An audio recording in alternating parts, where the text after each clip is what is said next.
Thank you for joining us on today's Coffee Break webinar. Today's topic is Screening for Environmental Toxins with a Human Brain in a Dish Model. In our daily lives, we are exposed to thousands of commercially used chemicals. Many of these chemicals are not toxic at typical exposure levels, but for thousands of chemicals, toxicological information is lacking.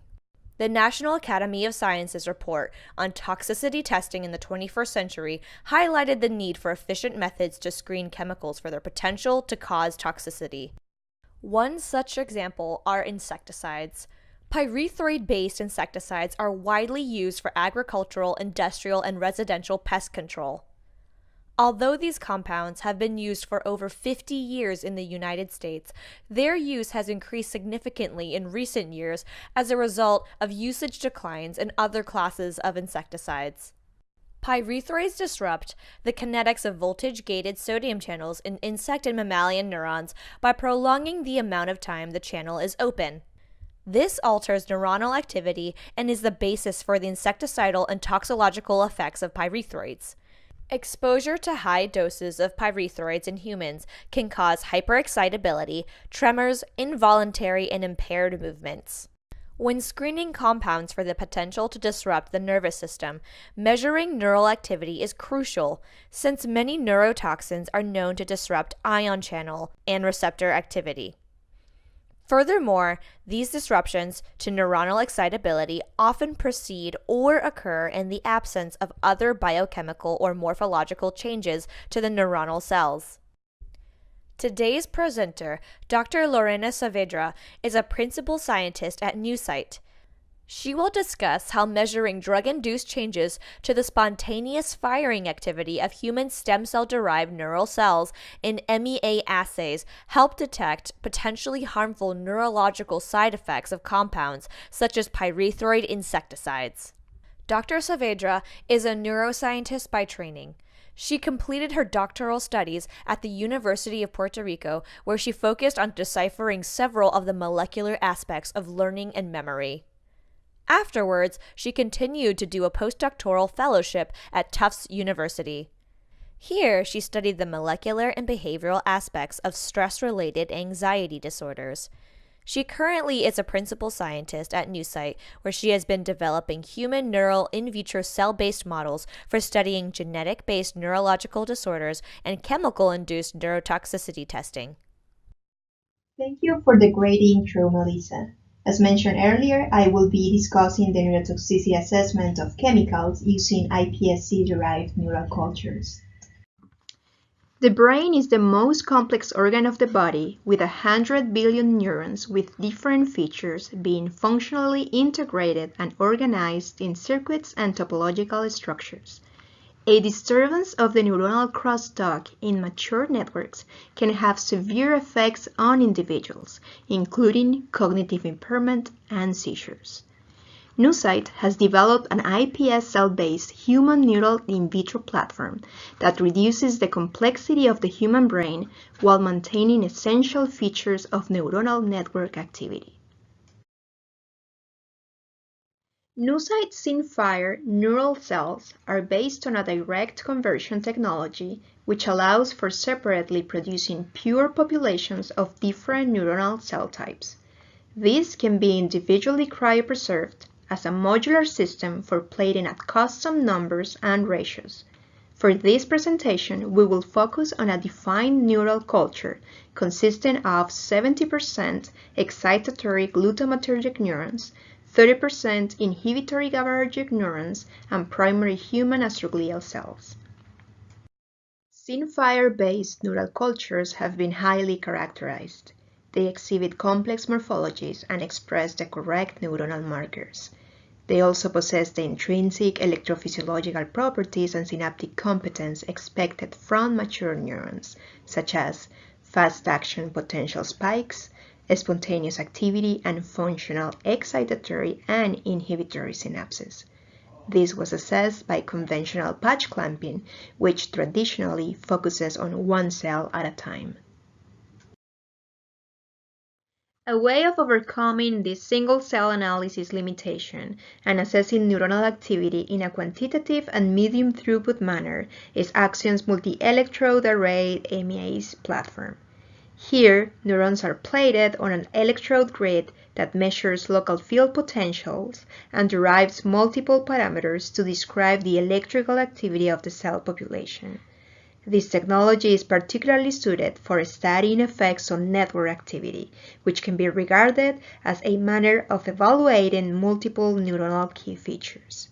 NeuCyte SynFire neurons demonstrate rapid formation of coordinated network activity with highly synchronized bursting that allows the assessments of complex neuronal function. Combining Axion's MEA platform with NeuCyte's technology enables advanced in vitro studies of neuronal activity in human cells. This opens avenue for multiple applications for neurotoxicity testing as well as drug discovery programs. To follow, I will talk about an ongoing project in collaboration with the Schaefer Lab at the EPA to determine the applicability of our system for neurotoxicity assessment and prediction. For this purpose, we tested a series of compounds with well-established neurotoxicity effects. This included 3 negative controls, amoxicillin, salicylic acid, and glyphosate, 1 positive control, tributyltin, which is cytotoxic to neurons, 4 GABAa receptor antagonists, bicuculin, lindane, PTX, and dieldrin, and 4 pyrethroids, deltamethrin, permethrin, cypermethrin, and esfenvalerate, which causes effects on voltage-gated sodium channels. We seeded neural co-cultures as described before on Axion's Maestro system and let the neurons mature to exhibit synchronous firing. On day 37 after seeding, we recorded baseline activity for 40 minutes, those with test and control compounds, and recorded for another 40 minutes. In total, we applied 12 compounds at 7 different concentrations in 6 replicates, so that each replicate was measured on a different MEA plate. This included positive and negative, as well as solvent-only controls. The advantage of this layout is that it allows to test robustness of the system across multiple plates and consecutive experiments. As you can see from the depicted raster plot visualization on the left, as well as from the plotted parameters on the right, negative compound controls show no significant effects on neuronal firing, bursting events, and network activity when compared to solvent or zero concentration, whereas the cytotoxic chemical tributyltin impairs all levels of neuronal activity in a dose-dependent manner. However, application of compounds with GABAa receptor antagonistic function demonstrated an overall increase in neuronal firing with specific changes in bursting and network activity structures. This produced long coordinated bursts at increased frequencies, indicating an organizing effect on network activity. Pyrethroids, on the other hand, showed an increase in neuronal firing, evidenced by significant changes in spike and bursting activity at particular concentrations, but an overall and virtually complete disruption of the synchronized network activity in a dose-dependent fashion. After changes of neuronal activity were recorded, we used the very same cultures on the MEA plates to determine effects on cell survival. For this purpose, we applied cell-titer blue staining cells and lactate dehydrogenase release assays to analyze cell viability following protocols established in the Schaefer Lab.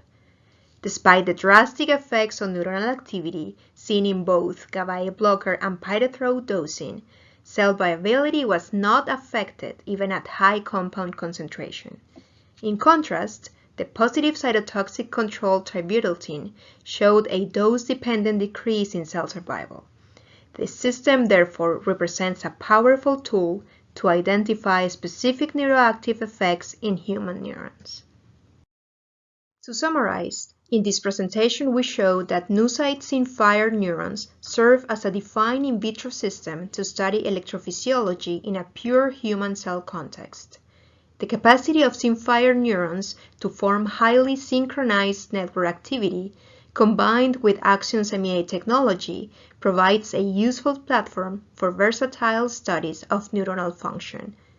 With regard to neurotoxicity testing, we show that human neuronal networks respond to different chemical compounds by altering activity and organization. Specifically, GABAa receptor antagonists increase the spiking and network activity in an organizing manner. In contrast, pyrethroids acting on sodium channels had a disruptive effect on neuronal networks. Furthermore, this system can be applied to dissect neuroactive from cytotoxic effects, as demonstrated by the environmental neurotoxicant tributyltin. Finally, I'm going to finish up by presenting some preliminary data that showcases the power of these phenotypic assays. Using the dataset that we produced with the Schaefer lab, we began to treat the data analysis as a big data problem. Using a combination of AI, machine learning, and custom clustering algorithms, we were able to extract the most relevant modulated features and use these to classify the compounds based on the network activity changes recorded on the MEA system. This has great potential for classifying unknown compounds by their modes of action and for disease modeling by identification of disrupted pathways and target identification. With that said, we want to thank the NeuCyte team, the Sudov and Vernick labs at Stanford, Tim Schaefer and his team at the EPA, and Infinite Bio for the data clustering studies. And that is the conclusion for today's coffee break webinar. If you have any questions you would like to ask regarding the research presented, or if you are interested in presenting your own research with microelectrode array technology, please forward them to coffeebreak@axionbio.com. For questions submitted for Dr. Saavedra, she will be in touch with you shortly. Thank you for joining in on today's coffee break webinar, and we look forward to seeing you again.